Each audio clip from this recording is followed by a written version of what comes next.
Hi, friends. So we're in weird times. There's no other way to say it. We're in weird times. Viruses, pandemics, toilet paper shortages. It's all very toilet paper hoarding. That's strange. Or toilet paper black market, which is coming to a home near you. Um, it's weird. It's very surreal. And the feeling of the collective panic and the collective fear is very palatable. It is very disturbing. So for those of us that are sensitive to energies, which is pretty much everybody, um, it's uncomfortable. And so even if it's not your anxiety, we're all kind of feeling this like running current of like, what's coming next? I don't know. And so I think there's this old phrase that's chop wood and carry water, where it's you occupy your mind with the day-to-day tasks, the day-to-day things. So I'm coming here today, this video, the intention of this is to give you a chop wood, carry water task, and that is to clean your house, clean your living space. We will all probably be spending more time at home for a lot of reasons, mostly me personally. Like, I'm just exhausted from the collective fear, the feeling of stress from everything, the unknown, and just wanting the safety and that comfort of being in my own home is just so desirable right now. And so many of us will be spending a lot of time in our home spaces. So clean your house, clean your living space. Start with your kitchen, start with the wet spaces. Wash your dishes, put your stuff away, wash your clothes, do all of that stuff, do all of those things. Not with the intention that you're worried coronavirus is on every surface, because it probably isn't. Unless you're very unsanitary and you just touch everything outside and then you come home and you touch everything inside, odds are it probably isn't on every surface. And I'm not saying to clean in a sense of panic. What I'm saying is clean your house to clean your mind. Clean your house is a moving meditation. And what that means is, as you are cleaning your space, feel a sense of gratitude that you have this space to make a sanctuary in moments like this. Clean your space because you deserve to be in a clean space. Clean your home because it is one of the small pleasures in life that we often overlook, is waking up into a clean house. Oh my gosh, it's one of my favorite things. I clean my house on Fridays. It's my most flexible work day. I get everything done. I spend hours just cleaning the house. Most of the day is dedicated to cleaning the house and getting small work things done. And I love it. I love cleaning the house on Fridays.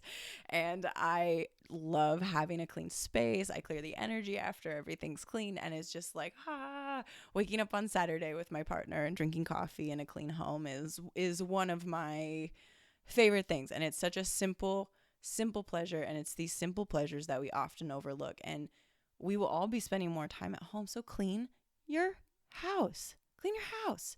Clean your house because it's also a moving meditation. The Zen Buddhists practice this moving meditation of cleaning. And it's not just to purify the space, but it's to purify your mind. So clean your house. Start with your wet spaces, wash your dishes, put everything away. Get rid of old clothes if you don't want it. Go into that space that you've just been ignoring. Clean out that junk drawer or whatever. You know the tasks that you've been putting aside, but this is the time to chop wood and carry water. This is not the time to sit idle and do nothing and let your imagination and your panic run wild. That is not good for anybody. There's that old expression where it says the devil is in idle hands. So if you have too much time on your hands, that's when you panic. When you don't have enough going on in your life, it's when you can create these elaborate, imaginative stories and make large assumptions that you actually have no evidence for. Or you can very easily get stuck into the rabbit hole of like social media or misinformation spread from people that take advantage of your fear. So chop wood, carry water, my friends. This is the time. clean your space. That's my first task for you. Clean your space. If you practice a energy purifying ritual or a practice as in smudging, saging, palo santo, or diffusing certain essential oils, like lemongrass is so good for it. There's a lot of purified proprietary blends out there. Make sure it's a good quality essential oil if you're using them, just so you can like breathe it in. But clean your space just to feel better. Get in clean sheets. Like, you'll sleep better. You'll feel better. It's just, it's already hard enough.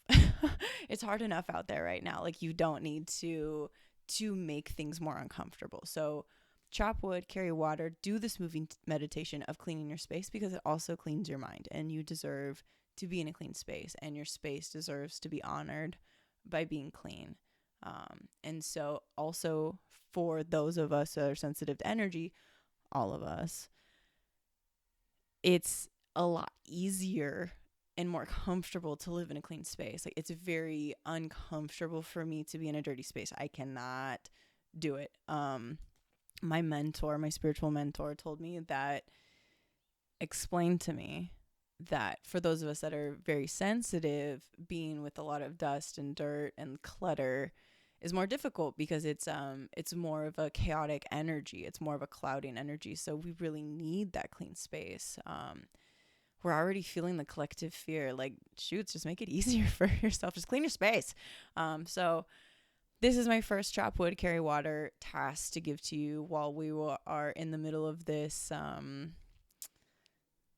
this moment, this before and after moment in time. We're kind of between the two. So if you want to read more about my advice, please go to my blog, carousel.com. I just posted a post about like kind of how to mentally deal with this, called Be Seaweed, my friend. I bet you're curious now. So check it out, because we should be seaweed through this. And I explain why and how and the importance of that. And also, just as a note, I'm inspired by Trevor Boehm of Man Uncivilized Movement, is reach out to your communities. I reached out to my communities after watching his video, and just let them know, like, hey, I have your back if shit gets weird. And I've been talking to people about what they have and what I have, and if it gets really bad, like what we can kind of trade. So the bartering has already begun.